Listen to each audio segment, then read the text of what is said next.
This is what it looks like when you breathe 40 times a minute, have an oxygen level that's dipping well below 80. This is what it's going to look like. I hope that the last moments of your life don't look like this. Because this is what you'll see at the end of your life if we don't start wearing masks when we're out in public. When we don't practice social distancing. When we don't wash our hands frequently. Because I promise you, this will be what you see.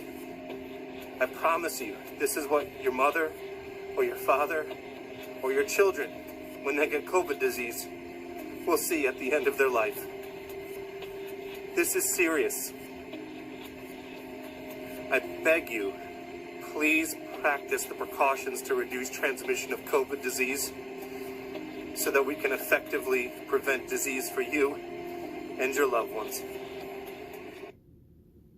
I don't know if it's creative, but it's interesting, at least to me, and I'll tell you, it certainly was this morning with my household, my 4 kids, that, and excuse them and forgive me, seemed more intrigued by this slide that we were working on than anything else related to this pandemic, so their love for animals.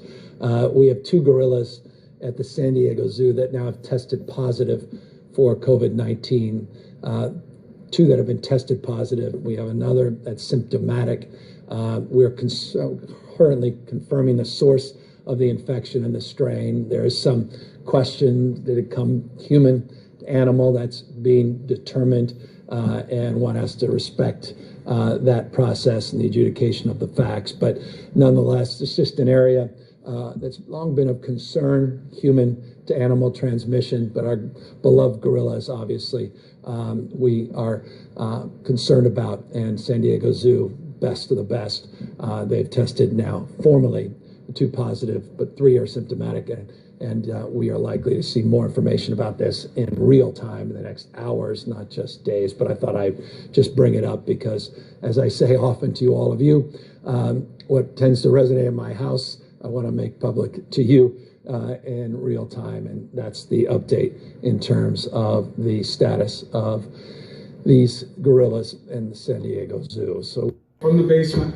CNN anchor Chris Cuomo is out of quarantine, recovered from COVID-19, and reunited with his family. This is the dream, just to be back up here doing normal things. Cuomo's 17-year-old daughter Bella has been taking care of the family. My dad has corona, but he's going to be okay. He's actually doing really well right now. And showed off the hazmat suit she used when checking on her dad in the basement.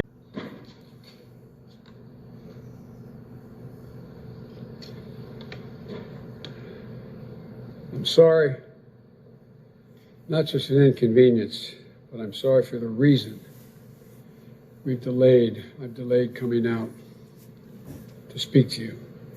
I initially was going to talk about the economy, but all of you have been watching what I've been watching. At this hour, our democracy is under an unprecedented assault, unlike anything we've seen in modern times. An assault on the citadel of liberty, the Capitol itself. An assault on the people's representatives and the Capitol Hill police, sworn to protect them, and the public servants who work at the heart of our republic. An assault on the rule of law like few times we've ever seen it. An assault on the most sacred of American undertakings, the doing of the people's business. Let me be very clear. The scenes of chaos at the Capitol do not reflect a true America, do not represent who we are. What we're seeing are a small number of extremists dedicated to lawlessness. This is not dissent. It's disorder. It's chaos. It borders on sedition. and it must end now. I call on this mob to pull back and allow the work of democracy to go forward. You've heard me say before in different contexts, the words of a president matter, no matter how good or bad that president is. At their best, the words of a president can inspire. At their worst, they can incite. And therefore, I call on President Trump to go on national television now to fulfill his oath and defend the Constitution and demand an end to this siege, to storm the Capitol, to smash windows, to occupy offices, the floor of the United States Senate, rummaging through desks, on the Capitol, on the House of Representatives, threatening the safety of duly elected officials. It's not protest, it's insurrection. The world's watching. Like so many other Americans, I am genuinely shocked and saddened that our nation, so long the beacon of light and hope for democracy, has come to such a dark moment. Through war and strife, America's endured much. And we will endure here, and we will prevail again, and will prevail now. The work of the moment and the work of the next 4 years must be the restoration of democracy, of decency, honor, respect, the rule of law, just plain, simple decency. The renewal of the politics.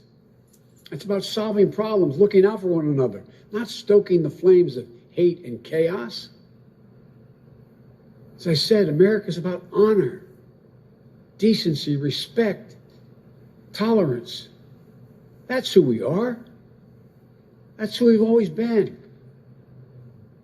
The certification of the Electoral College vote is supposed to be a sacred ritual. To affirm, the purpose is to affirm the majesty of American democracy.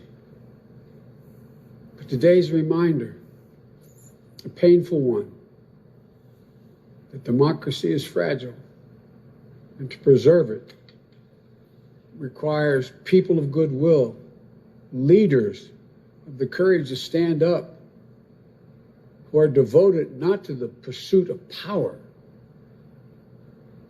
or the personal interest pursuits of their own selfish interest at any cost, but of the common good.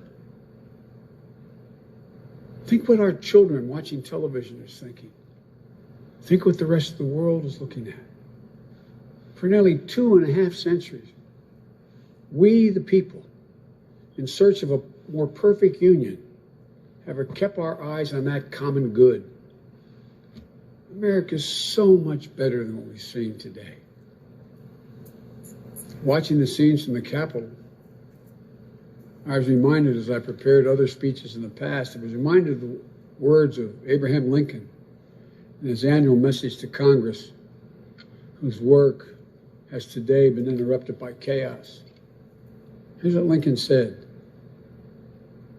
He said, "We shall nobly save or merely lose the last best hope on earth."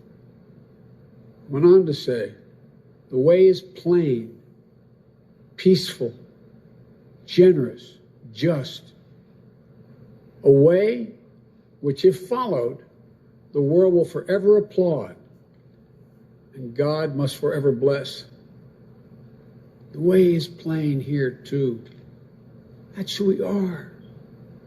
It's the way of democracy, of respect, of decency, of honor, and commitment as patriots to this nation. Notwithstanding what I saw today and we're seeing today, I remain optimistic about the incredible opportunities. There has never been anything we can't do when we do it together.